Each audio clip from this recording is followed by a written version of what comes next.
For today's devotional, I'll be reading from the book of Zephaniah in keeping with our theme of looking at the books of the minor prophets.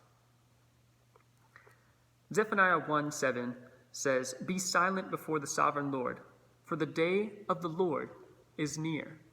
Now, when I read this passage and I hear about the day of the Lord, I wonder, hey, what's that all about? And in the past, when I've read the Old Testament, and there's many references to the day of the Lord, I've wondered the same thing. What specifically are we talking about here? Like, there's lots of references to it. So what could it be? What could it be referring to? And I have an idea, but Lee Strobel really takes the time to clarify the meaning of the day of the Lord here. The phrase, "the day of the Lord," appears throughout Scripture. And it seems to have two meanings, depending on the context. First, the day of the Lord can refer to the specific points of judgment in history, like we see in Isaiah 13:6-13. Second, the day of the Lord can refer to the day when God will pronounce final judgment on the world at the end of time. And this actually we see from the New Testament, 2 Peter 3:10. Which does Zephaniah mean when he predicts the inevitable dawning of the day of the Lord in Zephaniah 1:7? In light of the political conditions of the time, Zephaniah could have been referring to the looming Babylonian invasion that would soon devastate Judah.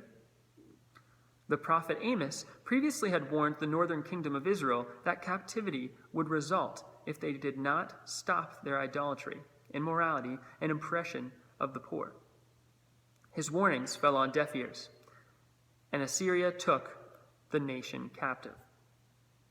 Some scholars think that Prophet Zephaniah was referring to both the immediate judgment, which resulted in Babylonian invasion, and the final judgment, which is an interesting theory. Fulfillment would then be true both in the historical era and at the end of time, when Jesus returns. When we look at the similarities of the ways the phrase "the day of the Lord" is used, we see a common theme: God's judgment on all the people who rebel against him. While interpretations may vary about exactly when the judgment will occur, the Bible is clear that it refers to God's judgment on everybody.